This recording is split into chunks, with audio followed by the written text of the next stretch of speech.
अपने इटली का training start कर रहे हैं। ठीक है, अभी इसमें हम लोग ये जो डॉक्यूमेंट्स मैं डिस्कस करूंगी और आपके साथ शेयर करूंगी, ये जो है ना वो काउंसलर के लिए है। तो मेहरबानी करके इसको कोई भी स्टूडेंट के साथ शेयर ना करें, क्योंकि अगर ये डॉक्यूमेंट्स किसी स्टूडेंट के पास लग गया तो वो उसको आपकी जरूरत नहीं पड़ेगी, इतना डिटेल में है। ठीक है, तो ये गलती से भी कोई स्टूडेंट के हाथ में नहीं लगना चाहिए, आप लोगों को ही इसका यूज करना है। ओके, तो अभी अपने इटली का काउंसलिंग स्टार्टिंग से ही और एंड तक पूरा अपने समझेंगे। अभी देखो इटली में जो है ना, ये इसकी थोड़ी अटपटी प्रोसेस है। एक मिनट, स्क्रीन शेयर करने से पहले थोड़ी बात कर ले। इटली का ना थोड़ा अलग प्रोसेस है। इसमें यूनिवर्सिटीज में अप्लाई करना होता है, एक्सेप्टेंस आता है, फिर यूनिवर्सिटी इटली करके पोर्टल होता है, उसमें जाके प्री एनरोलमेंट कराना होता है। उसके साथ साथ सीमिया और डीओवी का प्रोसेस करना होता है। वो हो जाए, फिर उसके बाद वीजा की फाइल लगानी है, और इनकी लोकल स्कॉलरशिप होती है, डीएसयू स्कॉलरशिप, उसके लिए अप्लाई करना होता है। तो अपने ये सारी चीजें आज इन डिटेल डिस्कस करने वाले हैं। जो काउंसिलर के एग्जिस्टिंग केस चल रहे हैं इटली के, वो ये खास अटेंड करें। और इसमें पिछला जो पार्ट है स्कॉलरशिप वाला, और वो ये खास अटेंड करें। आज अपने एमबीबीएस इटली में आपके पास इंक्वायरी आती होगी या आना चालू होगी कि हमारे बच्चों को हमें इटली में एमबीबीएस कराना है। भले अपने उसमें करके दे के ना दे, पर एटलीस्ट आपके पास इंफॉर्मेशन होनी चाहिए सामने वाले को बताने के लिए, ताकि उसको प्रोसेस समझ में आए कि किस तरीके से है। ठीक है, सो लेट्स स्टार्ट इटली का काउंसलिंग प्रोसेस। ओके, इटली ज्यादातर लोगों को लगता है कि ये टूरिस्ट स्पॉट है। ओके, मैंने ये स्क्रिप्ट ऐसी बनाई है कि तुम लोग कभी ऐसा है ना कि तुम्हारे पास टाइम नहीं है और तुम उसको बैठा जैसे ही पढ़ रहे हो ना, हिंदी में स्क्रिप्ट है, ये इंग्लिश में है टाइपिंग पर, हिंदी की स्क्रिप्ट है, उसको ऐसा का ऐसा पढ़ लिया तो भी आप स्टूडेंट को काउंसिल कर पाओगे। ठीक है, ये टूरिस्ट प्लेस नहीं है, इसको एकेडमिक ज्यादा पावर हाउस माना जाता है, क्योंकि इसमें फीस बहुत अफोर्डेबल है। और इटली की एक यूनिवर्सिटी है बोलोग्ना, वो वेस्टर्न वर्ल्ड की सबसे पुरानी यूनिवर्सिटी और काफी हाई रैंक यूनिवर्सिटी है। इटली ज्यादातर जो है वो पॉपुलर अपने लो कॉस्ट एजुकेशन फीस की वजह से है। इटली में जो मेन सिटीज है उसका नाम है मिलान। मिलान जो है वो फैशन का पावर हाउस माना जाता है, यानी सारी फैशन इंडस्ट्रीज, फैशन ब्रांड्स जो है वो मिलान में एग्जिस्ट करती है, लग्जरी ब्रांड है वो मिलान में एग्जिस्ट करती है। फाइनेंस का जो है ये हब है। इसके अलावा तुरिनो, टोरिनो जिसको बोला जाता है, जिसमें पॉलिटेक्निक यूनिवर्सिटी भी है, ये मैकेनिकल ऑटोमोटिव के लिए काफी बड़ा हब माना जाता है। बोलोग्ना, रोम, ये और वेनिस एंड फ्लोरेंस, इतनी सिटीज ऐसी है जो यहाँ की मेन मेन सिटीज है। अभी इसमें इंडस्ट्री की बात करते हैं, तो इंडस्ट्री में सबसे पहले ऑटोमोबाइल्स यहाँ पे अच्छा है, क्योंकि जितनी भी लग्जरी गाड़ी है जैसे फरारी है, लंबोर्गिनी है, ये सारी गाड़ियां जो है वो इटली से बिलोंग करती हैं। इसके अलावा फैशन हब तो इटली माना ही जाता है, और फार्मा और मैकेनिकल के लिए भी यहाँ पे काफी स्ट्रॉन्ग कम्युनिटीज अवेलेबल है। लाइफस्टाइल और कल्चर की बात करें तो यहाँ पे इटली पिज्जा के लिए फेमस है। तो यहाँ पे खाने पीने की कोई चिंता करने की जरूरत नहीं, ये पिज्जा, पास्ता, इटालियन फूड सबको पसंद रहता है। तो so it's famous for that. अगर हम इंटेक की बात करें तो इटली में एक ही इंटेक होता है, वो ऑटम इंटेक होता है, जो अक्टूबर महीने से स्टार्ट होता है। मैं पब्लिक यूनिवर्सिटी की बात कर रही हूँ, प्राइवेट में हो सकता है मल्टीपल इंटेक अपने को मिल जाए, पर पब्लिक यूनिवर्सिटीज में सिर्फ साल में एक ही बार इंटेक होता है। और इसकी जो एप्लीकेशन है उसकी डेडलाइन फरवरी और मार्च तक ज्यादातर खत्म हो जाती है। फिर भी कुछ कुछ यूनिवर्सिटीज है जिनके राउंड जून तक भी चलते हैं। ठीक है, और इसमें एक प्री एनरोलमेंट प्रोसेस भी होता है, जो मई की 15 तारीख को स्टार्ट होके जुलाई में खत्म हो जाता है। तो इसमें और समय लगता है, इसलिए इसका डेडलाइन जो है वो आगे होता है। अभी इसमें आप लोगों को ये टाइमलाइन याद रखनी है कि कोई भी स्टूडेंट अगर इटली में जाना चाहता है तो उसको प्रोसेस एक साल पहले करानी है, जिसमें नवंबर दिसंबर में वो अपनी यूनिवर्सिटी शॉर्टलिस्ट कर सकता है, अपना प्रोफाइल, अपने डॉक्यूमेंट्स तैयार कर सकता है, वो एग्जाम के लिए प्रिपरेशन करके अपीयर कर सकता है। तो दिसंबर जनवरी तक उसको एग्जाम्स दे देनी चाहिए। अगर वो आईएल्स कर रहा है, एसएटी का एग्जाम होता है, वहां पे सेंटेस का एग्जाम होता है, वो सारे उसको दिसंबर जनवरी तक अपने एग्जाम्स के स्कोर ला देने चाहिए। उसके अलावा एप्लीकेशंस जो है वो फरवरी और मार्च के बीच ज्यादातर क्लोज हो जाएगी, तो तब तक अप्लाई कर देना है। और pre enrolment university Italy process जो है वो 15 मई से स्टार्ट होके जुलाई में, इस बार 15 मई से खुलेगा और जुलाई में क्लोज हो जाएगा, तो तब तक उसको प्री एनरोलमेंट भी करवा लेना है अपना। और उसकी वीजा की फाइल जून जुलाई तक एम्बेसी में सबमिट हो जानी चाहिए। ये इसकी पूरी टाइमलाइन है। ठीक है। ओके। अब मैंने पब्लिक यूनिवर्सिटी का टेबल बनाया है तुम लोगों के लिए। ठीक है। तो पब्लिक में कौन सी यूनिवर्सिटीज हैं? जैसे यूनिवर्सिटी ऑफ बोलोग्ना पुरानी यूनिवर्सिटी है, नंबर 1 यूनिवर्सिटी है। स्पेंजिया रोम भी काफी फेमस है, ये भी टॉप में आती है। यूनिवर्सिटी ऑफ मिलान, पडुआ में एडमिशन फिर भी मिल जाते हैं। टूरिन, पीसा यूनिवर्सिटी, फ्लोरेंस, जिनोवा, ट्रेंटो, मेसिना। ये मेसिना यूनिवर्सिटी को याद रखना, देखो 50-55%। ये यूनिवर्सिटी तुम सेफ गिन सकते हो, इसमें किसी को भी एडमिशन मिल सकता है। ठीक है, इसमें मिलता है स्टूडेंट्स को। फिर 55-60% पे जिनोवा। तो यहाँ पे परसेंटेज भी मैंने लिखे हुए ताकि तुम लोगों को एक अंदाजा रहे कि हमें कौन से हमारे सेफ ऑप्शन है करके। वेरोना यूनिवर्सिटी, सिएना, कैलब्रिया, बारी, ये सारी यूनिवर्सिटीज जो है उनके नाम लिखे हैं। अभी इसमें कौन से प्रोग्राम है? इंटेक सब में अगर तुम देखोगे तो अक्टूबर ही है। डेडलाइंस अगर देखोगे तो बोलोग्ना में कई कई प्रोग्राम की जून तक है। स्पेंजिया रोम में मई में भी है। पॉलिटेक्निक द मिलानो में मई में भी है। बाकी आप ये देख के चलना कि जहां पर मई जून का डेडलाइन है, यानी उसमें अभी भी तुम लोग अप्लाई कर सकते हो। वो आप लोगों को थोड़ा रिसर्च करना पड़ेगा कि जो प्रोग्राम में स्टूडेंट को जाना है वो खुला है कि नहीं, वो आपको थोड़ा रिसर्च करना पड़ेगा, पर ऑप्शंस अवेलेबल मिलेंगे। अभी जैसे हम एक अंडर ग्रेजुएट स्टूडेंट की अप्लाई कर रहे हैं तो इसमें से 4 एक यूनिवर्सिटी में ऑप्शन मिल गए हैं। इसमें application fees, yearly tuition fees, IELTS की क्या रिक्वायरमेंट है, यहाँ पे आप देखोगे तो कई जगह पे एमओआई लिखा है। यानी आप लोग एटलीस्ट एमओआई के ऊपर ये स्टूडेंट की एप्लीकेशन चालू कर सकते हो ये वाली यूनिवर्सिटीज में। ठीक है, अपने एमओआई पे पाविया में से एडमिशन आए हुए हैं। ठीक है, यूनिवर्सिटी ऑफ पाविया में से एडमिशन आए हैं on the basis of MOI, तो अप्लाई कर सकते हैं इसमें। तो एमओआई पे हो जाता है ज्यादातर एडमिशन, अभी भी तुम्हारे पास स्टूडेंट्स हो तो तुम इसके बेस पे जो है एप्लीकेशन ले सकते हो। ओके। अब ये यूनिवर्सिटी में अप्लाई करने का लिंक कौन सा है और उसका वेबसाइट देखने का लिंक कौन सा है, वो लिंक भी दे दिया है, ताकि कोई लोगों को क्या है, नए होंगे ना तो वेबसाइट घुमा करेंगे, पता नहीं चलेगा। तो अप्लाई करने का और एप्लीकेशन का लिंक दोनों मैंने यहाँ पे दे दिया है। ओके, इसके बाद नेक्स्ट स्टेप क्या है? तो सबसे पहले यूनिवर्सिटी नक्की करके उसमें अप्लाई करो। अप्लाई जब करोगे तब क्या डॉक्यूमेंट्स चाहिए? पासपोर्ट चाहिए, ट्रांसक्रिप्ट चाहिए, प्रोविजनल या डिग्री सर्टिफिकेट चाहिए, सीवी चाहिए, एसओपी बनाना पड़ता है, एलओआर यहाँ पे चाहिए, और एमओआई नहीं तो आईएलटीएस चाहिए। ये सारे यानी अपने जो कनाडा यूएस के डॉक्यूमेंट्स है वही सारे डॉक्यूमेंट्स पे इसमें अप्लाई करना है। ध्यान ये रखना कि सीवी जो है वो यूरो पास फॉर्मेट में होना चाहिए। यूरोपास करके वेबसाइट है, उसमें जाके ये सीवी बन जाता है यूरोपास फॉर्मेट में। तो यूरोपास फॉर्मेट वाला सीवी होना चाहिए। ओके। कितना समय लगता है अप्लाई करने के बाद एडमिशन आने में? तो पिक सीजन में अगर अप्लाई किया फरवरी मार्च में तो 2 महीने लगेंगे एडमिशन आने में। और जल्दी अप्लाई कर दिया नवंबर दिसंबर में तो हो सकता है 3-4 वीक में भी एडमिशन आ जाए। अभी हमारे स्टूडेंट्स का लगभग 1-1.5 महीने में एडमिशन आया है, जिनका एक दो जन का जिनका आया है उनका। ठीक है।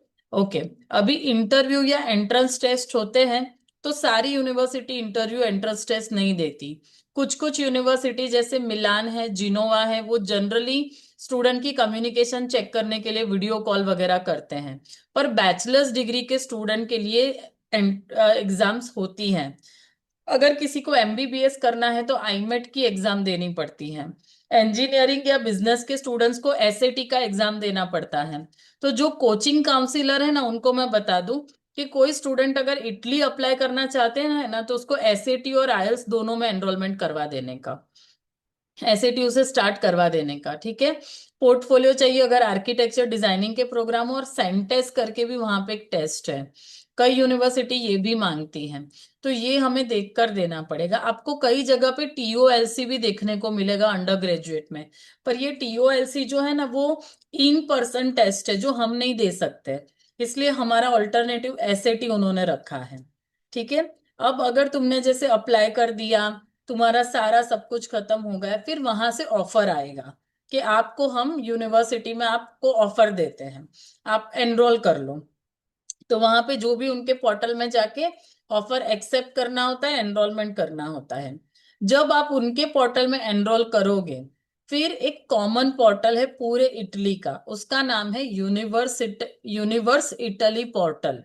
ये डिजी लॉकर जैसा ही है, डिजिटल बैकबोन माना जाता है इसको इटली का, ठीक है। फिर उसके बाद इसमें एनरोलमेंट करना पड़ता है। इसमें आप रजिस्ट्रेशन बना के यूजर नेम पासवर्ड करके अपना अकाउंट खुलवा सकते हो, पर वो रिफ्लेक्ट कब करेगा, जब आपका यूनिवर्सिटी का ऑफर आप एक्सेप्ट करोगे उसके बाद ही इस पे रिफ्लेक्शन आएगा, ठीक है। ये कब करना है, जनरल इस इन्होंने लिखा है अप्रैल, पर इस बार का जो है वो आई थिंक मई 15 में ओपन हो रहा है यूनिवर्सिटी इटली का पोर्टल, ठीक है। इसमें जब स्टूडेंट का ऑफर लेटर आए, कंडीशनल या अनकंडीशनल, उसके बाद ये स्टेप करना होता है, और डेडलाइन से पहले पहले ये करना होता है। ये कैसे करना है, तो इसकी ये वेबसाइट की लिंक है, इसके स्टेप्स दिए हैं कि यहाँ पे इंटरनेशनल स्टूडेंट में जाओ, प्री एनरोल नाउ पे क्लिक करो, फिर रजिस्ट्रेशन करो, उसके बाद अपना पर्सनल डिटेल्स सारी डालो, सी स्टेप में वीएफएस मुंबई को सिलेक्ट करो, और उसके बाद अपनी सारी फाइल्स को अपलोड करो और सबमिट करो। अभी फाइल्स में क्या डॉक्यूमेंट चाहिए, तो पासपोर्ट की कॉपी, फोटो, यूनिवर्सिटी का लेटर, मार्कशीट्स, एमओआई, और सीमिया या डीओवी अवेलेबल है, तो नहीं अवेलेबल है तो ये बाद में भी अपलोड कर सकते हो। क्या इसकी कोई फीस है, इसकी कोई फीस नहीं है, यूनिवर्सिटी इटली में एनरोल करने का कोई फीस नहीं है। यूनिवर्सिटी की एप्लीकेशन फीस जरूर होती है जो अपने 30-40 यूरो भरते हैं, पर ये यूनिवर्सिटी इटली का कोई फीस नहीं है। इसके बाद ना ये लोग समरी देते हैं, क्या तुरंत दे देते हैं, नहीं। जब आप ये यूनिवर्सिटी इटली पोर्टल को एक्सेप्ट करोगे, यानी उस पे ये सारे डॉक्यूमेंट्स अपलोड करोगे, तो ये फिर जाएंगे यूनिवर्सिटी से वेरीफाई करने, और वो वेरिफिकेशन के बाद 2 से 6 वीक में, यानी कि इसमें भी 15 दिन से लेकर के 1.5 महीना जितना टाइम लगेगा, फिर आपको इसकी समरी मिलेगी। वो समरी आपको डाउनलोड कर लेनी है, ठीक है, उसको वैलिडेट करनी है। ओके, समरी कहाँ पे आती है, तो जो जब एप्लीकेशन के टाइम में आपने जो भी ईमेल दिया होगा, वो ईमेल के ऊपर नोटिफिकेशन आएगा, और उसके बाद आपको समरी का पीडीएफ यूनिवर्सिटी इटली पोर्टल पे लॉगिन करके डाउनलोड करना है, और वो डाउनलोड करने के बाद वो पीडीएफ को वीएफएस में भी ये जरूरत पड़ेगी इसको सबमिट करने के लिए, ठीक है। तो इस तरीके से आपका ये होगा। अभी उसके बाद नेक्स्ट स्टेप कि एक तो ऑफर आ गया, ऑफर आने के बाद तुरंत दूसरा स्टेप क्या है, तो यूनिवर्सिटी पोर्टल में एक्सेप्टेंस करना, ये सारे डॉक्यूमेंट्स अपलोड करना, वो है। फिर उसके बाद तुरंत दूसरा स्टेप है डॉक्यूमेंट को अपोस्टाइल करवाओ। अभी कौन कौन से डॉक्यूमेंट्स अपोस्टाइल कराने, तो अगर कोई 12वीं का बच्चा है तो उसको 10th और 12th की मार्कशीट्स, और अगर गुजरात बोर्ड का है तो मार्कशीट के साथ पासिंग सर्टिफिकेट होंगे, तो वो दोनों अपोस्टाइल कराने हैं, चारों डॉक्यूमेंट। अगर कोई ग्रेजुएट स्टूडेंट है, मास्टर्स अप्लाई कर रहा है, पढ़ाई खत्म हो चुकी है, तो उसको 10th 12th की मार्कशीट्स, बैचलर्स डिग्री, वो ओरिजिनल या प्रोविजनल, और कंसोलिडेटेड मार्कशीट यानी अपनी ट्रांसक्रिप्ट 1 पेज की, उसको कराना पड़ता है। और अगर कोई लास्ट सेमेस्टर में स्टूडेंट है जिसकी पढ़ाई चालू है, उसको 10th 12th 1 to 7 सेमेस्टर की मार्कशीट और बोनाफाइड, इतने डॉक्यूमेंट्स अपोस्टाइल कराने होते हैं। ओके, अपोस्टाइल कैसे कराएंगे, तो हमारे पास अपोस्टाइल एजेंट्स के नंबर है, वो आप चिराग भाई से या जयमिका मैम से ले सकते हो। उनको आप कॉल करोगे, वो पूरा प्रोसेस स्टूडेंट को समझा देंगे, नंबर खाली पास ऑन कर देना है, वही समझा देगा, प्रोसेस वही करा देगा। एक डॉक्यूमेंट अपोस्टाइल क्या होता है, तो अपोस्टाइल यानी आपके ओरिजिनल डॉक्यूमेंट्स गुजरात के एचआरडी डिपार्टमेंट में जाएंगे, और फिर उसके बाद मिनिस्ट्री ऑफ एक्सटर्नल अफेयर्स में जाएंगे, पीछे दोनों स्टैम्प करके देंगे। वो स्टैम्प जो होता है उसको अपोस्टाइल बोला जाता है।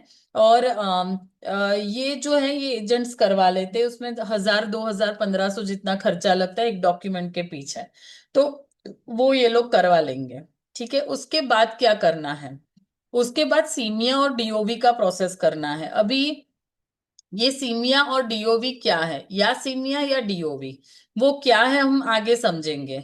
पर जरूरत किस में क्या है ये समझ लेते हैं। तो सीमिया के लिए डॉक्यूमेंट्स का अपोस्टाइल होना जरूरी नहीं है। ठीक है, उसमें आप सिंपल स्कैन कॉपी भी अपलोड कर सकते हो। पर अगर आप डीओवी कर रहे हो तो इसमें अपोस्टाइल डॉक्यूमेंट्स मैंडेटरी हैं। ठीक है, इसमें अपोस्टाइल डॉक्यूमेंट्स में original degree, transcript, consolidated marksheet, इनकी आपको मेन जरूरत रहेगी। ओके, अभी नेक्स्ट प्रोसेस कि एम्बेसी में कौन कौन से अपोस्टाइल डॉक्यूमेंट्स है। तो एम्बेसी में आपके जो डॉक्यूमेंट्स है उसमें एकेडमिक डॉक्यूमेंट्स अपोस्टाइल चाहिए। और अगर आपने स्कॉलरशिप के लिए अप्लाई किया है तो 3 और डॉक्यूमेंट्स जो है वो अपोस्टाइल चाहिए, जो हम आगे बात करेंगे। ठीक है, और यस, अब हम बात करते हैं सीमिया के बारे में। सीमिया और डीओवी क्या है। तो इटली में ये अगेन एडिशनल प्रोसेस है, जिसमें क्या होता है कि आपकी मार्कशीट आपको इवेल्युएट करानी होती है कि हमारी इटली एजुकेशन और इंडियन एजुकेशन की इक्विवेलेंसी क्या है। तो वो करवाने के दो तरीके होते हैं। एक सीमिया है जो ऑनलाइन होता है, और एक डीओवी है जो एम्बेसी में इन पर्सन जाके करना होता है। दोनों में से कोई भी रास्ता आप चुन चुन सकते हो अपना ये करवाने के लिए, इक्विवेलेंसी कराने के लिए। आप एक तरीके का वैस समझ के चलो इसको, वैस इवेल्युएशन जैसा आप समझ के चलो। ठीक है, अभी डीओवी क्या है, तो डिक्लेरेशन ऑफ वैल्यू है। ये डीओवी है वो एम्बेसी में कराया जाता है। और सीमिया जो है वो कंपैरेबिलिटी का स्टेटमेंट है जो ऑनलाइन कराया जाता है। अभी कब किसे क्या कराना चाहिए। तो अगर यूनिवर्सिटी ने मांगा है स्ट्रिक्टली वीजा के लिए डीओवी चाहिए तो डीओवी कराना है। अगर यूनिवर्सिटी आपको फास्टर ऑल्टरनेटिव देती है कि आप सीमिया कराओगे तो भी चलेगा, तो आप सीमिया करवा सकते हो। ये कहाँ से बनता है, डीओवी बनता है मुंबई कॉन्सुलेट से वीएफएस के थ्रू, और सीमिया होता है ऑनलाइन। इसमें क्या कॉस्ट होता है, तो डीओवी फ्री है, इसका कोई कॉस्ट नहीं होता। सीमिया का कॉस्ट होता है 150 से 300 यूरो। इसका टर्न अराउंड टाइम क्या होता है, तो डीओवी आने में 3 एक महीना टाइम लगेगा, 2 से 3 महीना। और सीमिया 1 से 2 महीना। तो ये फास्ट है। इसमें फिजिकल पेपर्स, अपोस्टाइल, ये सारे इसमें लेके जाने पड़ते हैं। जबकि सीमिया के टाइम पे आप स्कैन करके उसको अपलोड कर सकते हो। ठीक है, अब सबसे पहले हम सीमिया समझ लेते हैं कि इसका कैसे करना है। तो अगर कोई स्टूडेंट को जल्दी करना है और यूनिवर्सिटी ने ऑप्शन दिया है कि आप सीमिया करा सकते हो, नो प्रॉब्लम, तो इसकी वेबसाइट है जहां पे अकाउंट क्रिएशन के स्टेप दिए हुए हैं कि वेबसाइट में माई डिप्लोमा में जाके रजिस्टर्ड करना है। फिर उसमें स्टेटमेंट ऑफ कंपैरेबिलिटी को सिलेक्ट करना है, फॉर्म फिलअप करना है, और ये डॉक्यूमेंट्स को अपलोड करना है, और फीस पे करनी है। ठीक है, खाली 13 मार्च से 13 अप्रैल तक, अब वो तो चला गया इसलिए इसकी कोई जरूरत नहीं है, इसकी कोई जरूरत नहीं है। ओके, फिर डीओवी। अभी डीओवी कैसे अप्लाई करना है, तो डीओवी के लिए आपको डॉक्यूमेंट्स अपोस्टाइल कराने पड़ेंगे। ठीक है, उसके बाद वीएफएस मुंबई या अहमदाबाद में जाके आपको ये करवाने हैं स्टेप्स। इसमें सबसे पहला स्टेप क्या है, तो आपको फिजिकल कॉपी जरूरत पड़ेगी आपकी ओरिजिनल डिग्री की, अपोस्टाइल मार्कशीट की, यानी अपनी ट्रांसक्रिप्ट की। ठीक है, उसमें यूनिवर्सिटी इटली का समरी चाहिए, यानी प्री एनरोलमेंट इसमें हुआ होना चाहिए। इसके बिना डीओवी स्टार्ट नहीं होगा। 2 फोटो कॉपीज चाहिए सारे डॉक्यूमेंट्स की, और डीओवी का एप्लीकेशन फॉर्म, प्राइवेसी फॉर्म, ये सारी चीजें चाहिए। इसमें अपॉइंटमेंट लेनी पड़ती है, वीएफएस की वेबसाइट पर जाके लीगलाइजेशन कैटेगरी को सिलेक्ट करके अपॉइंटमेंट बुक करानी है। वीएफएस सेंटर अहमदाबाद जाके फिजिकल डॉक्यूमेंट सबमिट कराने हैं। 60 to 90 डेज में आपको डीओवी का पेपर कुरियर हो जाएगा। ठीक है, दोनों में से कौन सा चूज करें, तो सबसे पहले अपनी यूनिवर्सिटी का ऑफर लेटर चेक करो। अगर वहां पे सीमिया रिक्वायर्ड लिखा है तो सीमिया करो, वहां पे डीओवी रिक्वायर्ड लिखा है तो डीओवी करो। तो इसमें से दोनों में से कोई भी चूज कर सकते हो। ठीक है, अभी डीओवी का प्रोसेस क्या है, तो इसमें प्री सबमिशन की जरूरत पड़ती है, अपोस्टाइल कराने होते हैं डॉक्यूमेंट। कुछ डॉक्यूमेंट्स को ट्रांसलेट भी कराना होता है इटालियन लैंग्वेज में, और फिर उसकी अपॉइंटमेंट बुक की जाती है, फॉर्म्स वगैरह सबमिट किए जाते हैं, और उसको वीएफएस में जाया जाता है। अभी ये डीओबी कराने का तो कोई चार्ज नहीं है, पर वीएफएस वाले अपने कुरियर वगैरह के 2-3 हजार चार्ज लेते हैं। तो यहाँ पे उसकी रिक्वायरमेंट रहेगी। और उसके बाद फिर आपको मुंबई कॉन्सुलेट में या फिर कुरियर आपके घर में, जैसे अपना पासपोर्ट वीएफएस में आता है वैसे ही इसका कलेक्शन रहेगा। ओके, नाउ नेक्स्ट,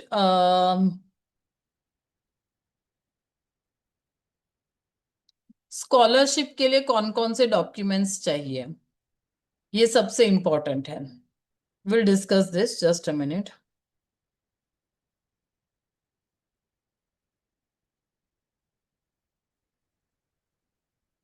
हम्म, चलो इसके बाद अपने वीजा का ही डिस्कस कर लेते, फिर बाद में स्कॉलरशिप डिस्कस करते हैं। तो वीजा के लिए क्या क्या डॉक्यूमेंट्स चाहिए ये। वीजा में सबसे पहले आप लोगों को चाहिए एक तो एक ओरिजिनल सेट और 2 सेट जेरोक्स कॉपी।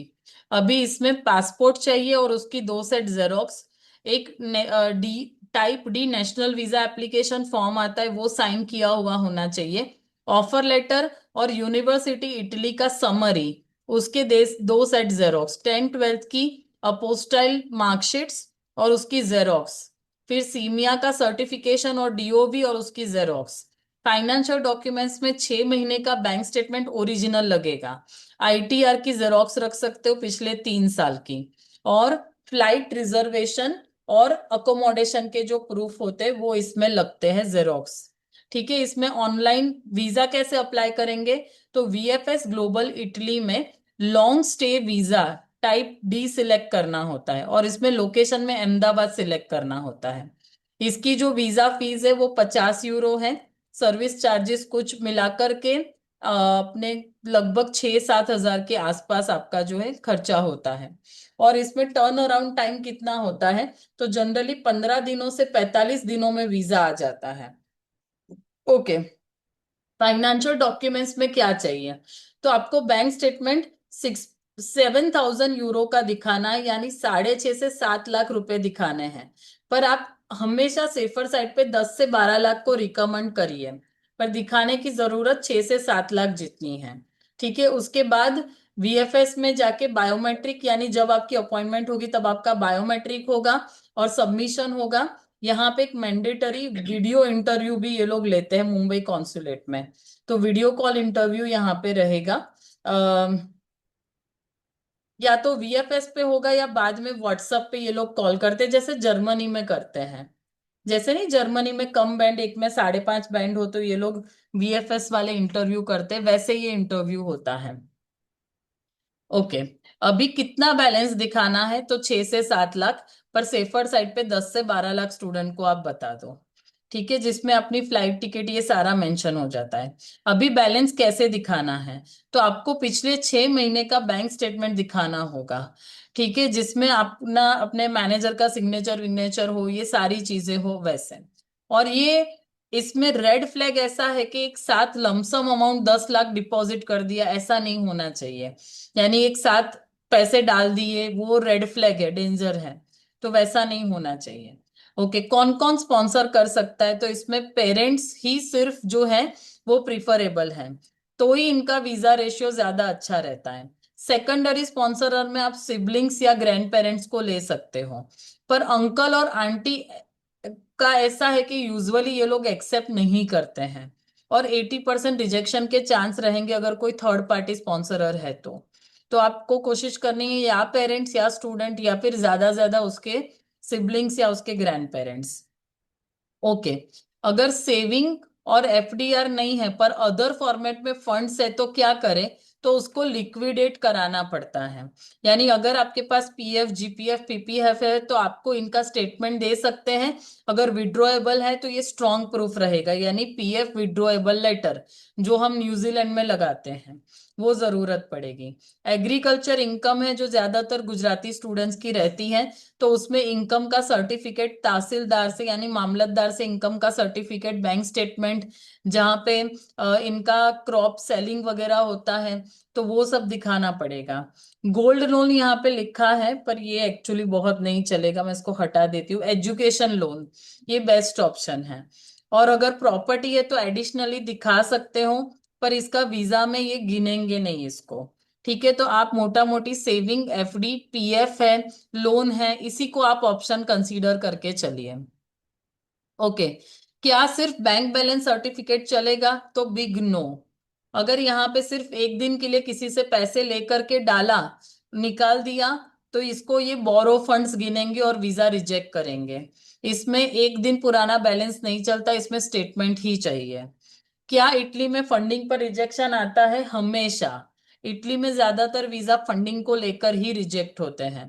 तो फंडिंग को लेकर के, और इसमें रिजेक्शन का रीजन भी लिखा है कि क्या लिख करके आएगा अगर आपका फंडिंग को लेकर के रिजेक्शन है तो आपको ये ध्यान में रखना है कि फंडिंग अपने को प्रॉपर 6-7 लाख ज्यादा दिखानी भी नहीं है, तो लोन भी मिल जाएगी स्टूडेंट को, या फिर इतना तो एटलीस्ट एफडी और सेविंग में स्टूडेंट्स के मिल जाएगा। इन्होंने कुछ लिखा नहीं है, ऐसा तो चलती ही है। ठीक है, अगर दे रहे हैं तो। ओके। अब हम बात करते हैं स्कॉलरशिप पे। तो इटली में मेनली 2-3 तरीके की स्कॉलरशिप होती है। जो सबसे ज्यादा पॉपुलर है वो स्कॉलरशिप को ये लोग रीजनल स्कॉलरशिप बोलते हैं, नीड बेस्ड स्कॉलरशिप। ये स्कॉलरशिप रीजनल है। जैसे कि इटली में 4 नाम है इसके। अगर आप टुस्कानी स्टेट में हो तो डीएसयू स्कॉलरशिप है, पिडमोंट में हो तो ईडीएसयू स्कॉलरशिप है, इमिलिया में हो तो अर्गो है, और रोम में हो तो लेजियो डिस्को करके एक स्कॉलरशिप है, वो है। ये इनके नाम है। अभी ये स्कॉलरशिप क्या मेरिट पे है? नहीं, ये मेरिट पे नहीं है, ये नीड बेस्ड स्कॉलरशिप होती है। ये आपके घर की फाइनेंशियल कंडीशन को देख के ये मिलती है। तो इसमें क्या चाहिए? तो इसमें सबसे पहले यूनिवर्सिटी का ऑफर लेटर होना चाहिए, और स्टूडेंट की फैमिली इनकम 15-20 लाख से कम होनी चाहिए, जो अपने यहाँ लगभग सबकी होती है। ठीक है, कब अप्लाई करना है? तो ये पोर्टल्स यूजुअली जुलाई में खुलते हैं और अगस्त सितंबर में बंद हो जाते हैं। तब जुलाई में खुले तब इसके लिए अप्लाई करना है। और इसमें अप्लाई करने के लिए क्या डॉक्यूमेंट्स चाहिए? तो इसमें अप्लाई करने के लिए 3 डॉक्यूमेंट्स चाहिए, क्योंकि ये नीड बेस्ड स्कॉलरशिप है, आपकी फाइनेंशियल सिचुएशन को देख के दी जाती है। तो इसमें इनकम सर्टिफिकेट चाहिए अपोस्टाइल एंड ट्रांसलेटेड इटालियन में, property certificate apostille and translated Italian में, और बैंक बैलेंस सर्टिफिकेट पुराने साल का। अगर आप 2026 में अभी अप्लाई कर रहे हो तो आपको पिछला जनवरी से लेकर के दिसंबर का बैंक बैलेंस सर्टिफिकेट प्रोवाइड करना है। यहाँ पे लिखा है बैंक बैलेंस सर्टिफिकेट, स्टेटमेंट 1 साल के देने की जरूरत नहीं है। यहाँ पे सिर्फ बैंक 31 दिसंबर तक स्टूडेंट के अकाउंट में कितना पैसा था उसका बैंक बैलेंस सर्टिफिकेट देना है। ठीक है। अभी प्रॉपर्टी सर्टिफिकेट के बारे में, कि ये प्रॉपर्टी सर्टिफिकेट कहाँ से लाना है, तो इटली की स्कॉलरशिप के लिए गवर्नमेंट अप्रूव्ड वैल्यूअर का सर्टिफिकेट नहीं चलेगा, क्योंकि उसमें मार्केट वैल्यू दिख नहीं देखनी है। ये इसमें ऑफिशियल गवर्नमेंट रिकॉर्ड देखना है। तो इसमें क्या चाहिए? तो आपका प्रॉपर्टी कार्ड या प्रॉपर्टी सर्टिफिकेट जो मामलतदार या तहसीलदार के द्वारा आपको दिया जाता है वो। इसमें क्या डिटेल मैंडेटरी है? तो इसमें आपका टोटल एरिया स्क्वायर मीटर में लिखा हुआ होना चाहिए। अगर स्क्वायर फीट में है तो उसको स्क्वायर मीटर में करवाना पड़ेगा आपको। ठीक है। और इसका डिसीजन कब तक आता है ये आपको बता दूं, तो इसका जो डिसीजन है ये स्कॉलरशिप का, वो अक्टूबर में आता है, और इसका फाइनल रैंकिंग दिसंबर में आता है। ठीक है, तो आपको स्कॉलरशिप अप्लाई करने पे ऐसा नहीं है कि वीजा वीजा सब आ जाएगा, आप वहां चले जाओगे, फिर इसका अक्टूबर दिसंबर तक आपको पता चलेगा। मेरा नवंबर दिसंबर में लड़का आया, मैंने उसके डॉक्यूमेंट्स लिए, उसको प्रिपेयर करवाया, जनवरी में अप्लाई किया, 2 महीने उसको ऑफर लेटर को लगा, मार्च में आ गया। ये जुलाई में खुल रहा है, तो मार्च से जुलाई तक उसको ये अप्लाई नहीं करना, जुलाई में वेट करना है। ठीक है। ओके। अभी बैंक बैलेंस सर्टिफिकेट की ये मैं आगे ले लेती हूँ, उसका डिसीजन कब आता है। जस्ट अ मिनट, तो ये कंटिन्यूएशन में रहे।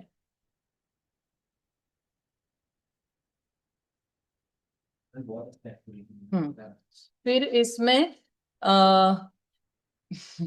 बैंक बैलेंस सर्टिफिकेट की बात करते हैं, तो बैंक बैलेंस सर्टिफिकेट जो है, इसमें कई लोगों को ड्यूरेशन को लेकर के कंफ्यूजन है। तो बैंक बैलेंस सर्टिफिकेट दो तरीके के, वीजा के लिए जो चाहिए वो 6 महीने का स्टेटमेंट चाहिए, और स्कॉलरशिप के लिए चाहिए वो खाली बैंक बैलेंस सर्टिफिकेट चाहिए, वो पिछले साल का, कि दिसंबर में पिछले साल तक क्या इनकम थी, वो सर्टिफिकेट इसको चाहिए। फिर इनकम सर्टिफिकेट चाहिए। तो इनकम सर्टिफिकेट क्या है, और क्या अपने आईटीआर या फॉर्म 16 नहीं चलेगा, तो नहीं चलेगा। इसमें गुजरात में इनकम सर्टिफिकेट जो है वो नीचे की अथॉरिटी देती है, मामलतदार की ऑफिस, तहसीलदार की ऑफिस या जन सेवा केंद्र, यहां से आप अप्लाई कर सकते हो। इसकी प्रोसेस क्या है, तो आपके पेरेंट्स का फॉर्म 16 या आईटीआर लेकर के आपको मामलतदार ऑफिस में जाना है। वो इस डॉक्यूमेंट्स को एज अ एविडेंस यूज करेंगे, और फिर उसके बाद आपको इनकम सर्टिफिकेट यूज करेंगे। अभी ये इनकम सर्टिफिकेट क्रिटिकल क्यों है और क्या है, तो इनकम सर्टिफिकेट में 4 चीजों का ध्यान रखना है, कि एक तो इसमें कैलेंडर ईयर के हिसाब से आपकी इनकम लिखी हुई होनी चाहिए। दूसरा, इनकम सर्टिफिकेट यानी आपकी, जैसे मैं आईटीआर भरूं या आप जैसे आईटीआर भर रहे होंगे, तो आपकी जो भी इनकम है, 4 लाख, 6 लाख, 7 लाख, वो आपकी खुद की इनकम हुई। अब आप रहते हो 4 जन की फैमिली में, ठीक है, तो वो पूरे 4 जन की इनकम को डिवाइड करते हैं, कि ये 6 लाख इनकम 4 जन में ये डिवाइड हुई। ठीक है, तो इसीलिए इनकम सर्टिफिकेट जरूरी है, यहाँ पे आईटीआर वगैरह नहीं चलेंगे। ये टैक्स इसका इनकम सर्टिफिकेट अप्लाई करते हैं। नहीं, ये अपने को मामलतदार में ही जाके, इसमें पहचान वहचान हो तो जल्दी निकल जाता है। एक गवर्नमेंट, क्योंकि अपना गवर्नमेंट खाता है, तो इसलिए इसमें पहचान वहचान हो तो जल्दी निकल जाता है। बाकी इसका ऑनलाइन भी एक पोर्टल है, जन सेवा केंद्र करके, तो वहां से भी होता है।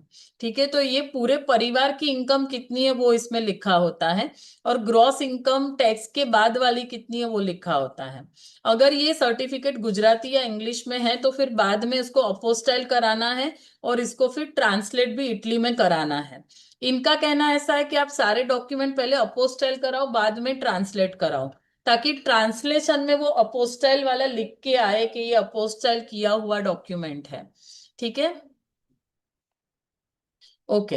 अब ये एक सवाल मैंने पूछा था, जो आप लोगों को यहाँ पे काम लगेगा, कि ये स्टूडेंट का डिसीजन अगर अक्टूबर या दिसंबर में आता है, ये स्कॉलरशिप का, तो क्या फायदा इसका, तो पढ़ाई चालू हो जाएगा। ठीक है, ये एक सवाल मेरे को आया था, तो इसमें इनका कहना ऐसा है, कि अगर आपका जैसे अक्टूबर के अंदर आपका ये डिसीजन आता है, तो उस आपकी फीस तो ऑलरेडी वेवर है, और इसके बेस पे आप लोगों को ये लोग कैंटीन में और एकोमोडेशन में रहने की फैसिलिटीज दे देते हैं। फिर जब आपका दिसंबर में जब आपका आ जाता है कि इसको स्कॉलरशिप मिली है, तो जो भी फीस आपने भरी वो आपको रिफंड हो जाती हैं, और आपकी स्कॉलरशिप की फर्स्ट इंस्टॉलमेंट आपको कैश में मिल जाती है। तो ये लेट आता है, पर ये बाद में रीएम्बर्स हो जाता है ये। ठीक है, तो इस तरीके का इसका पूरा प्रोसेस रहता है। अच्छा, अब ये अप्लाई कब करना है, क्या ये खुद ही अप्लाई कर देना है, या यूनिवर्सिटी रेकमेंडेशन देगी तब अप्लाई करना है, तो ये स्टूडेंट को खुद अप्लाई करना है। यूनिवर्सिटी आपको नहीं बताएगी कि जाओ जाके स्कॉलरशिप ले लो। ये एक इंडिपेंडेंट प्रोसेस है, जो पोर्टल खुलते ही स्टूडेंट को खुद अप्लाई करनी है, तो वेट मत करना यूनिवर्सिटी के बोलने की। ओके, इसमें कैसे अप्लाई करेंगे, तो हर रीजन की अलग वेबसाइट है ये अप्लाई करने की। तो ये यूनिवर्सिटी के हिसाब से मैंने वेबसाइट दी है। जैसे बोलोगना है, तो उसकी अर्गो स्कॉलरशिप है, तो उसका क्या पोर्टल है। मिलान है, उसकी डीएसयू स्कॉलरशिप, उसका क्या पोर्टल है। पडुआ है, उसका ईएसयू स्कॉलरशिप है, क्या पोर्टल है। तो 4 मैंने बताया था, ईएसयू, अर्गो है, फिर डीएसयू है, उसी के ये पोर्टल्स है। पर आपके रीजन में कौन सा आता है, तो वो रीजन वाइज मैंने आपको बता दिया है पोर्टल, के यहाँ पोर्टल पे जाके आपको अप्लाई करनी है। ओके, ये सबके लिए है, ये 12th वाले बच्चे के लिए भी है, और ये बैचलर वाले स्टूडेंट के लिए भी है। ये नीड बेस्ड स्कॉलरशिप नहीं है। तो कमजोर बच्चा भी 50-60% वाला, जिसको इटली में एडमिशन मिला है, वो भी इस स्कॉलरशिप के लिए अप्लाई कर सकता है, क्योंकि ये नीड बेस्ड स्कॉलरशिप है, मेरिट बेस्ड स्कॉलरशिप नहीं है। तभी ये लोग इतना सारा मांगते हैं कि तुम्हारी इनकम दिखाओ, प्रॉपर्टी दिखाओ, बैंक बैलेंस दिखाओ, पता चले तुम सामान्य घर से आते हो तो तुमको हम स्कॉलरशिप दे। तो ये इस वाली स्कॉलरशिप है। अभी एक और स्कॉलरशिप है गवर्नमेंट की, जिसको MAECI स्कॉलरशिप कहा जाता है। ये जो स्कॉलरशिप है वो खाली मास्टर वाले स्टूडेंट के लिए है। इसमें 12th वाले स्टूडेंट्स को स्कॉलरशिप ये नहीं मिलती है। ठीक है, तो मास्टर वाले स्टूडेंट्स के लिए है। और ये मेरिट बेस्ड स्कॉलरशिप है, ये नीड बेस्ड नहीं है। इसमें स्टूडेंट का एकेडमिक रिकॉर्ड और उसका वीडियो इंटरव्यू होगा, उसके ऊपर ये स्कॉलरशिप मिलेगी। जिसमें नियम ऐसा है कि मास्टर वाले स्टूडेंट की एज 28 से कम होनी चाहिए, PhD वाले के 30 से कम होनी चाहिए, और उसके 75% होने चाहिए। तो इसको स्टाइपेंड मिलेगा €9,000 का, प्लस हेल्थ इंश्योरेंस मिलेगा। ठीक है, इसका पोर्टल मई में खुलता है और जून में बंद हो जाता है। तो यहां तक अप्लाई करना है, इसका डिसीजन जुलाई या अगस्त तक आ जाता है। और उसमें अप्लाई करने की यूनिवर्सिटी इन इटली करके ये एक पोर्टल है, वहां से अप्लाई करना होता है ये वाली स्कॉलरशिप। अभी थर्ड स्कॉलरशिप जो होती है मेरिट बेस्ड स्कॉलरशिप, जो यूनिवर्सिटी अपने एंड से देती है। वो GRE GMAT सेट के स्कोर पे देती है, और वो यूनिवर्सिटी गाइड करती है कैसे उसमें अप्लाई करना है। ठीक है, तो ये होगा पूरा अपना इटली का प्रोसेस, जिसमें मैंने स्कॉलरशिप, वीजा, सारी चीजें आपको यहाँ पे बता दी। ये जो हाँ, स्कॉलरशिप है वो सारी अभी दूसरा एक चीज, इसमें ना इन लोगों ने 3-4 जगह पे ये लिखा है कि आपको अपोस्टाइल वाले डॉक्यूमेंट को इटली में ट्रांसलेट भी कराना पड़ेगा। ठीक है, जैसे इसमें फाइनेंशियल डॉक्यूमेंट्स इन्होंने ये DSU स्कॉलरशिप के लिए बोले हैं कि इसको ट्रांसलेट करवाओ। फिर वीजा के टाइम पे भी बोला है कि ये डॉक्यूमेंट्स जो है इसको ट्रांसलेट करवाओ। तो ये ट्रांसलेट वाले जो डॉक्यूमेंट्स है ना, इसमें नॉर्मल ट्रांसलेटर नहीं चलता है। इसमें उन्होंने VFS की साइट पे एक लिस्ट दिया हुआ है, वो वाले ट्रांसलेटर ही चलते। और आई थिंक अपना जो ये अपोस्टाइल करते हैं ना, वो एजेंटों को पता है कि कौन है ऑथोराइज ट्रांसलेटर, तो उन्हीं को काम सौंप देने का वो ही भले करते हैं। ठीक है, पर इसमें अपने कोई भी ट्रांसलेटर या गूगल ट्रांसलेटर ये नहीं चलता है। ऑथोराइज वाले उनका स्टैंप वैम्प लगता है, वही वाले ट्रांसलेटर इसमें चलते हैं। ठीक है, तो ये मैंने आपको इटली का पूरा प्रोसेस बताया। देखो ये बड़ी कॉम्प्लेक्स प्रोसेस है, अपने बहुत कम पैसे में ये काम कर रहे हैं। ठीक है, अपने अगर 2-4 वीजा होंगे तो ये कंसल्टेंसी फीस अपने को 100% बढ़ा देनी चाहिए। क्योंकि इटली का मार्केट में जो लोग करते हैं वो लाख लाख रुपया चार्ज करते हैं, लाख लाख, 1.5-1.5, 2-2 लाख, साउथ में तो 2 लाख 2.5 लाख जितना चार्ज चलता है। पर फिर भी 50,000 से लाख रुपया तो लेते ही हैं। पर ये जितनी कॉम्प्लेक्स प्रोसेस है और जितना इसमें कंटिन्यूअसली ध्यान रखने जैसा है, और ये नॉर्मल स्टूडेंट से ज्यादा है, यानी इसमें डॉक्यूमेंटेशन इतना ज्यादा है, पूरा यूरोप का प्रोसेस। इनफैक्ट ये नहीं है खाली इटली। मुझे तो लग रहा है मेरी कंपैरिजन वाली जो शीट है ना, उसको मुझे अपग्रेड करना चाहिए। उसमें अपोस्टाइल डॉक्यूमेंट्स कहाँ पे क्या चाहिए, और हर कंट्री की डिफरेंट क्या प्रोसेस है। राइट, जैसे अपने लग्जमबर्ग की अलग है, EST कराओ, डिग्री कराओ रिकॉग्नाइज, फिर इटली में ये प्रोसेस है, वैसे हर की अलग है। तो वो प्रोसेस को मुझे एक इसमें ऐड करना है, वो मैं कर दूंगी, मेरे को टाइम मिलेगा तब। पर ये इटली का प्रोसेस में आपको अपने को टाइमलाइन, गाइड, डेडलाइंस, स्कॉलरशिप का, उससे पहले डॉक्यूमेंटेशन रेडी करवाने हैं, वो ध्यान रखना है। जैसे DSU खुलेगा जुलाई में, पर ये सारे डॉक्यूमेंट्स, प्रॉपर्टी के सर्टिफिकेट या जो भी इनकम का सर्टिफिकेट है, तो वो सारे अपने को तैयार कराने अभी से इनको पढ़ेंगे। फिर उनकी एक वेबसाइट है, इसमें सोशल इकोनॉमिक स्टैंडर्ड दिया हुआ है, पैरामीटर्स दिया हुआ है। तो उसके उसके बेस पे एक करना होता है। तो वो सारी चीजों के लिए अपने को तैयारी अभी से करनी पड़ेगी, तब हम ये टाइम टू टाइम चीजें कर पाएंगे। ऐसा। મેમ એપ્લિકેશન વખતે તો એપોસ્ટાઇલ ડોક્યુમેન્ટની જરૂર નથી ને? એપ્લિકેશન વખતે નથી, જ્યારે ખેલ શરૂ થાય છે ઓફર આયા પછી, ઓફર આયા પછી તારે શું ધ્યાન રાખવાનું? તો સૌથી પહેલા ઓફર આયા પછી છે ને અપોસ્ટાઇલ કરાવી દેવાના ડોક્યુમેન્ટ્સ। અગર એને DSU સ્કોલરશિપ અપ્લાય કરવી હોય ને, તો પેલા બીજા 3 document, income certificate, property certificate, અને બે ડોક્યુમેન્ટ અપોસ્ટાઇલ કરાવવાના, બેંક સ્ટેટમેન્ટ અપોસ્ટાઇલ નથી કરાવવાનું હતું, એ ઓરિજિનલ મોકલી દેવાનું, એ 50 વાર કાઢી આપશે બેંક વાળા। ઓકે, તો પણ બે ડોક્યુમેન્ટ જે ગવર્મેન્ટ તરફથી આવે છે, ઇન્કમ સર્ટિફિકેટ ને પ્રોપર્ટી સર્ટિફિકેટ, એ પણ મામલતદાર તરફથી કાઢીને આપે તો વધારે સારું। આમાં એ લોકોને કિંમત નથી જોઈતી, એમને ખાલી એવું જોઈએ છે કેટલા સ્ક્વેર મીટરનું ઘર છે એવું, એ રીતનું. તો એ ડોક્યુમેન્ટ્સ ગવર્મેન્ટ તરફથી આવશે, પછી એને અપોસ્ટાઇલ કરાવવાના, ટ્રાન્સલેટ કરાવવાના ઇટલીમાં, અને એ બધી તૈયારી કરવાની. એટલે એ પહેલું ચાલુ કરી દેવાનું. ઓફર આવે ને એટલે પૂછવાનું, ડીએસયુ સ્કોલરશિપ જોઈતી છે તો તારે આ ડોક્યુમેન્ટ્સ જોઈશે. આ તારી તૈયારી હોય કરવાની બધી તો આપણે અપ્લાય કરીએ. તો એ ડોક્યુમેન્ટ્સ કરાવવાના અને એકેડેમિક અપોસ્ટાઇલ કરાવવાનું ચાલુ કરવાનું. એના પછી યુનિવર્સિટીનું પ્રી એનરોલમેન્ટ પ્રોસેસ ધ્યાનમાં રાખવાનું કે ક્યારે ખુલે છે.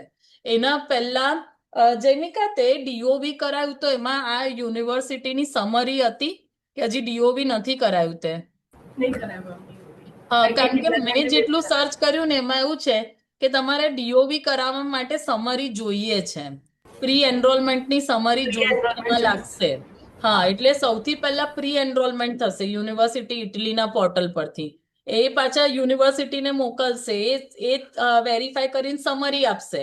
એ સમરી સાથે આપણે ડીઓવી કરાવવાનું એમ્બેસીમાં જઈને. ડીઓવી આવતા બીજા 1-2 મહિના જેવો ટાઈમ લાગશે. અને એ આવે પછી આપણે વિઝાની ફાઇલ મૂકવાની છે. એટલે આ પ્રોસેસ આખું જોઈ લેજો, ધ્યાન રાખજો કે મારે શું કરવાનું છે. હા. એની ફાઇલમાં ATR તમે કીધું છે, compulsion એવું એને કમ્પલસરી નથી કીધું કશું, પણ ઇટલીમાં મેઇન આ ડોક્યુમેન્ટ ફાઇનાન્સ પર જ રિજેક્શન આવે છે, એટલે આપણે ધ્યાનમાં રાખવાનું કે એટલીસ્ટ આપણે મૂકીએ આઈટીઆર ને. એવું કશું નથી. ઇટલીમાં કોઈ લિમિટ નથી. ફી આટલી ઓછી છે, શું એને જોઈશે પૈસા? તો 6-7 લાખ જોઈએ છે. અત્યારે આપણે કરીએ. હવે હું ચાલુ કરું છું એપ્લિકેશન કરવાની એક છોકરાની એન્જિનિયરિંગ મેનેજમેન્ટમાં મોસ્ટ પ્રોબેબલી કરવું છે, તો ઓક્ટોબરમાં થઈ શકશે? હા, જો અમારે પોસિબલ છે, બિલકુલ પોસિબલ છે, કારણ કે લોકો કરે જ છે. એટલે આપણે ડેફિનેટલી ટ્રાય કરીએ. એનું અપ્લાય કરી દે, અને યુનિવર્સિટીનું જે ઇટલી વાળું પ્રોસેસ છે ને એના પછી બધી પ્રોસેસ થશે. એ જ આ મેની 15 તારીખે ખુલવાનું છે I think. Still you to verify, Jaimika અને આસ્થા, તમે લોકો વેરીફાઈ કરી દો. 1 મિનિટ હા મેડમ, રિતેશ. માઇક બંધ કરો ને. ઠપ ઠપ ઠપ ઠપ.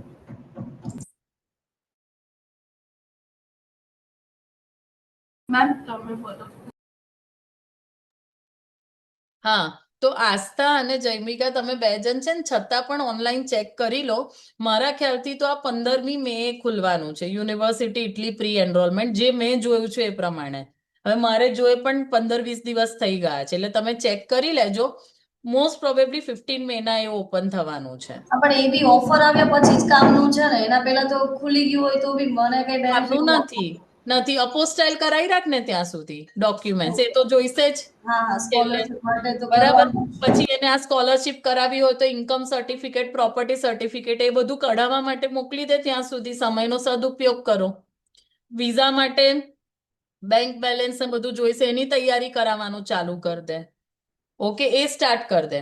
પછી સ્ટુડન્ટનો જેવો ઓફર આવે, યુનિવર્સિટી ઇટલીનું પ્રોસેસ, એની સમરી આવે એટલે ડીઓવી કે સિમિયા જે સ્ટુડન્ટ કરાવવાનું કે એ કરાવી દેવાનું.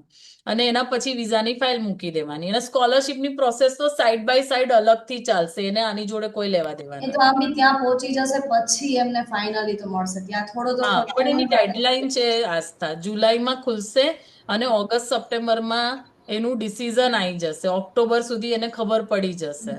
અને એ તો મેં ઓક્ટોબરમાં પૈસા મળશે.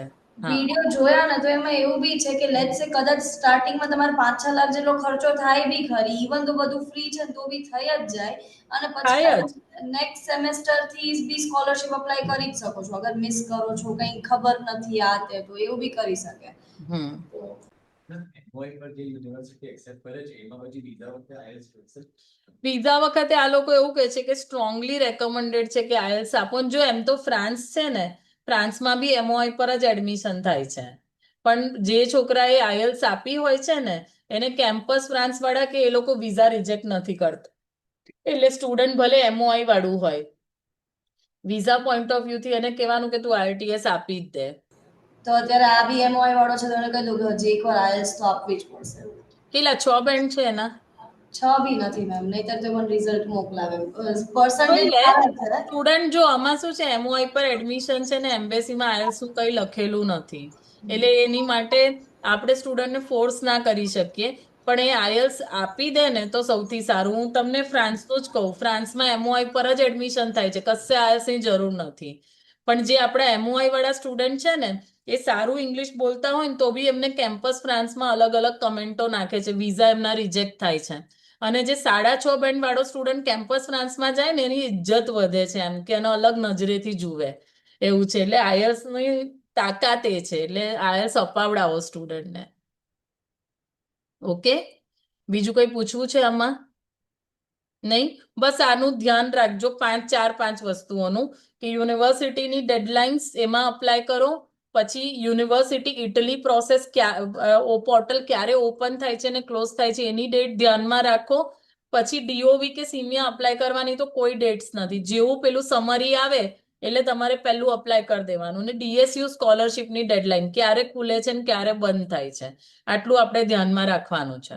જો સ્ટુડન્ટને છે ને આ ફાઇનાન્શિયલ ડોક્યુમેન્ટ્સમાં બહુ ખટપટ થતી હોય ને તો ડીએસયુ સ્કોલરશિપ નહીં અપ્લાય કરવાની. બાકી એને ડીએસયુ કરવી હોય તો એને કહેવાનું કે તારે આટલું જોઈશે, આટલું વ્યવસ્થા તું કર, તો એના બેસ પર કરાશે. ઓકે, હા. માનવે છે ને એનરોલમેન્ટ ફી બધું એમાં ભરી દીધી છે, 208 છે. એ પે કરી દીધી છે આપણે. અને પછી એનું યુનિવર્સિટી ઇટલી પોર્ટલ પર અકાઉન્ટ ક્રિએટ કરી દીધું? હા, એ થઈ ગયું છે, પણ હજુ સુધી પેલું 26 વાળું નથી બતાવતું, 25-26 બતાવી રહ્યું છે. આપણે 26-27 વાળો ઇન્ટેક આવશે. જોઈશે, એટલે હું કઉ છું ને લગભગ 15મી મે ખુલવાનું છે. છતાંય જૈમિકા અને આસ્થા તમે લોકો સર્ચ કરી અને આપણા ઓનલી કાઉન્સિલર વાળું જે ગ્રુપ છે ને એમાં નાખી દો કે ક્યારે પોર્ટલ ઓપન થવાનું. સારું. ઓકે, અને મેમ મને ફ્રાન્સ માટે થોડું પૂછવું છે, એ આ મીટિંગ કરી. હા, 1 મિનિટ. હવે પ્રિયા, જો તારી પાસે કેસ છે ઇટલીના, આખી પ્રોસેસ મેં તમને લોકોને એક ડિટેલ કાઉન્સિલર ગાઈડ કરીને એક લિંક શેર કરી છે, એમાં જ મેં આ બનાવેલું છે. ઓકે, તો એમાંથી તમે લોકો ચેક કરી લેજો, આ વાંચી લેજો, આ તમને કામ લાગશે શું છે શું નહીં. આનાથી તમે આટલું બી તમે એટલીસ્ટ આટલું કર્યું તમે ઇન્ક્વાયરી આપશો ને તો સામેવાળાને કોન્ફિડન્સ આવશે કે આ લોકોને ખબર છે ને તમારી પાસે એનરોલમેન્ટ કરાવશે ઇટલીના. ઓકે, એક એ હતું. હવે છે ને બીજું, એમબીબીએસ ઇટલીનું હું તમને ફટાફટ પ્રોસેસ કહી દઉં છું, આ રેકોર્ડિંગ ચાલુ છે એટલે. પછી જૈમિકા આપણે ફ્રાન્સની વાત કરીએ. ઓકે, જો કોઈ છોકરો તમારી પાસે આવશે ઇટલીમાં એમબીબીએસ કરાવવા, કારણ કે આમાં પ્રી એપ્લિકેશન છે એટલે લોકોને બહુ જ આમ એક્સાઇટમેન્ટ થઈ જાય છે. હવે આની પ્રોસેસ સમજો, આમાં 6 વર્ષનું એમબીબીએસ છે, ઇંગ્લિશ ટોટ હોય છે, 360 ECTS નું, અને ઇન્ડિયામાં રેકોગ્નાઇઝ છે. હવે આમાં 2 ટાઈપના ઓપ્શન છે. એક પબ્લિક યુનિવર્સિટી છે. પબ્લિક યુનિવર્સિટીમાં એમબીબીએસ કરવા માટે આઈમેટની એક્ઝામ આપવી પડે, ઇન્ટરનેશનલ મેડિકલ એડમિશન ટેસ્ટ. એ ક્યાં ક્યાં જોઈએ છે? મિલાન, સ્પેન્ઝિયા, પાવિયા, બોલોગ્ના, ટુલિપ, નેપલ્સ, પેડ્રીનો, આ બધી જગ્યા પર જોઈશે આ એક્ઝામ.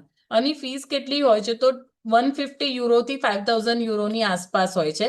તમારી ફેમિલી ઇન્કમ પર એ લોકો સબસિડાઇઝ કરી આપે છે.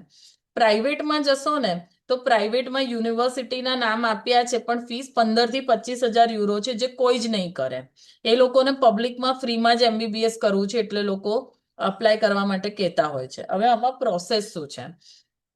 તો સ્ટુડન્ટે વર્ષ પહેલા બધું કામ ચાલુ કરવું પડે, જેમ કે એને યુનિવર્સિટી વગેરે નક્કી કરવી પડે, આઈએલ્સ વગેરેની એક્ઝામ્સ આપી દેવી પડે, એ રીતે. માર્ચ એપ્રિલમાં પ્રાઇવેટ યુનિવર્સિટી એમના પોતાના એક્ઝામ્સ લેવાનું ચાલુ કરી દે છે.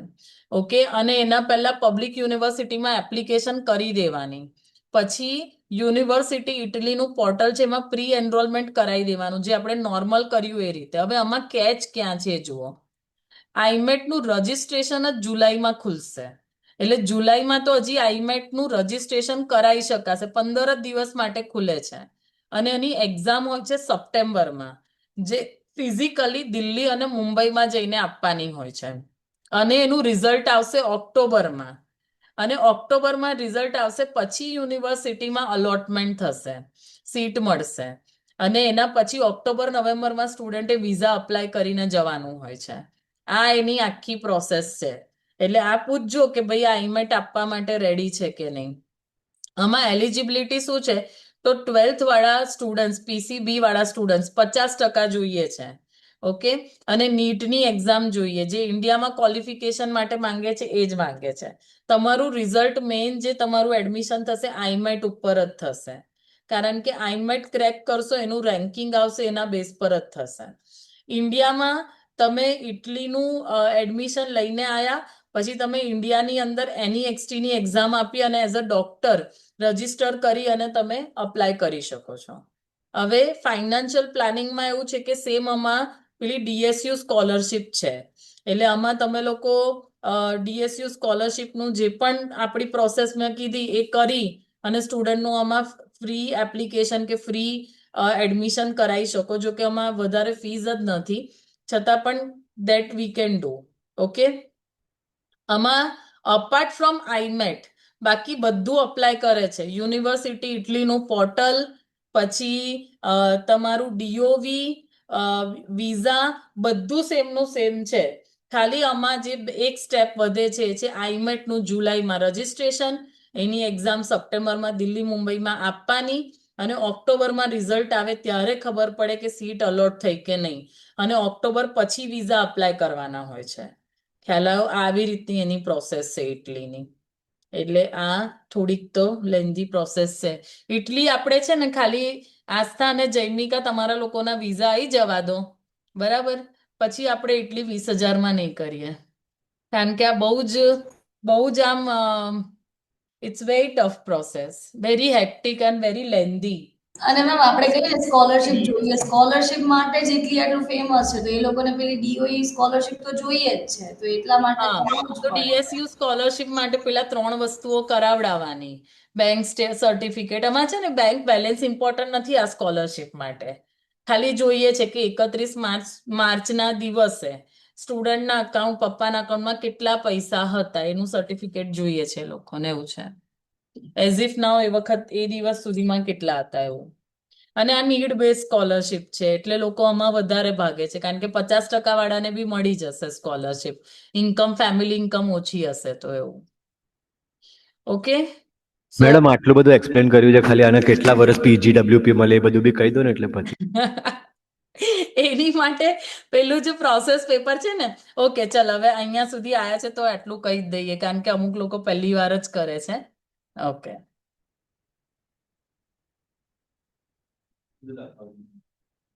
આ છે ને તમારી કાઉન્સિલર ગાઈડ છે. તમારે સ્ટુડન્ટને આ કોઈ દિવસ નહીં આપવાની, તમારે સ્ટુડન્ટને આ પ્રોસેસ પેપર આપવાનો, ખાલી સમજવા માટે કે એટલી ઉપરથી શું છે. આ ઉપર વાળી પ્રોસેસ છે. ઓકે, આની અંદર આપણે બધું લખેલું જ છે. જો પાર્ટ ટાઈમ જોબનું બધું તને આની અંદરથી જોવા મળશે રીતેશ, જેમાં 20 કલાક પાર્ટ ટાઈમ જોબ કરવા મળે છે, 7 to 9 યુરો પર અવરના મળે છે. એ રીતે તમે જોશો ને મંથલી તમે 600 to 700 યુરો અર્ન કરી શકો.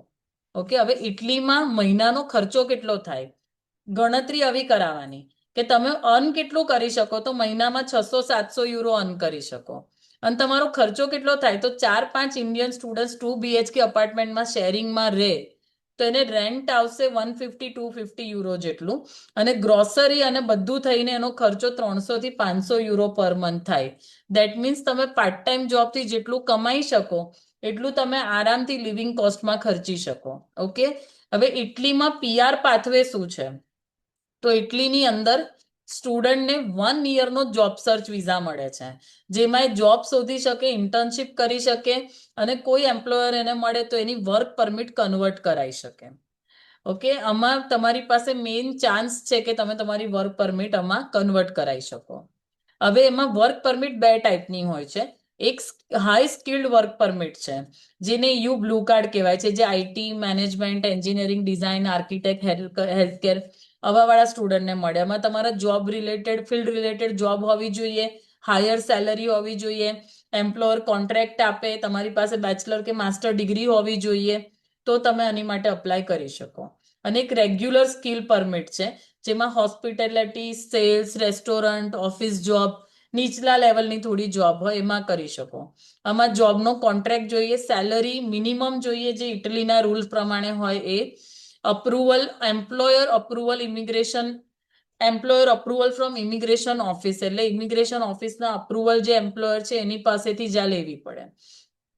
ઇટલીમાં એવું છે કે તમે 5 વર્ષ ત્યાં કન્ટિન્યુઅસ રહ્યા, જેની અંદર સ્ટુડન્ટ પીરિયડ 50% કાઉન્ટ થાય. સપોઝ તમારો 2 વર્ષનું માસ્ટર છે તો 1 યર કાઉન્ટ થઈ જશે. આ સ્પેન જેવો રૂલ છે. ઓકે, અને બાકીના 4 વર્ષ તમારે વર્ક વિઝા ઉપર રહેવાના. એ તમે કરો, તમારી પાસે જોબ છે, મિનિમમ ઇન્કમ છે, ક્લીન રેકોર્ડ છે, અને ઇટાલિયન લેવલ A2 સુધી, એટલે 2 લેવલ તમને ઇટાલિયન લેંગ્વેજના આવડવા જોઈએ, તો તમે PR અપ્લાય કરી શકો. ઓકે, હા, A2 तो बहुत ऊपर वाला लेवल है A2 એટલે બીજું લેવલ, A1 અને A2. A2 ऊपर दिया चलो A1 A2 બીજું લેવલ. ઓકે, સેકન્ડ લેવલનું બેઝિક ઇટાલિયન લેંગ્વેજ આવડવી જોઈએ, તો તમે PR માટે અપ્લાય કરી શકો. આ એના રૂલ્સ છે. ક્લિયર? ઓકે, હવે બીજું કઈ પૂછવું છે? बस આમાં સ્પાઉસને સાથે ફાઇલ નથી મુકાતી, 1 by 1 મુકાય છે. એટલે સ્ટુડન્ટ પહેલા જાય પછી સ્પાઉસને બોલાવાય. અને મેમ એવો કેસ લેવાય, એક સ્ટુડન્ટ એવું છે, BCA કરેલું છે એને, પણ એમાં છે ને એને એમાં કોઈ ઇન્ટરેસ્ટ જ નથી ને, એ લાઈક આર્ટિસ્ટ છે તો એ પોતે ઘણું બધું કરે છે ને એનું પોર્ટફોલિયો બનાવી દે, અને એને કરવું છે ફેશન રિલેટેડ જ કંઈક, આર્ટ રિલેટેડ. તો એવું કેસ લેવાય કે એની કન્સલ્ટન્સી જો ના લેવાય? ફેશન અને આર્ટમાં બહુ મોટો ડિફરન્સ છે. એટલે તું નક્કી કર એને ફેશન કરવું છે કે આર્ટ કરવું છે. હું તને કહું, કારણ કે આ ઇટલીની અંદર તો ફેશનમાં એટલી બધી PhD થાય છે કે એમાં તમે એકલું fashion is not important. There are different type of fashions also. એટલે એટલું ડીપ લેવલનું સ્ટુડન્ટનું હોવું જોઈએ. પણ સ્ટુડન્ટ પાસે પોતાનું વર્ક છે, પોર્ટફોલિયો છે, તો ડેફિનેટલી ટ્રાય કરી શકીએ છીએ. आपका कॉलर ઓકે, બીજું કઈ પૂછવું છે? જોઈ આપજો ને, પેલો મેં તમને કીધું માઇક્રોબાયોલોજી વાળી સ્ટુડન્ટ છે ને UI UX નો 4 વર્ષનો એક્સપિરિયન્સ છે. હા હા, એને હું જોઈ આપું છું, એનું હું જોઈ હા. આપું છું. રાઈટ, બીજું કઈ પૂછવું છે? નહીં? તો પછી હું આ મીટિંગનું રેકોર્ડિંગ અહીંયા ક્લોઝ કરું છું.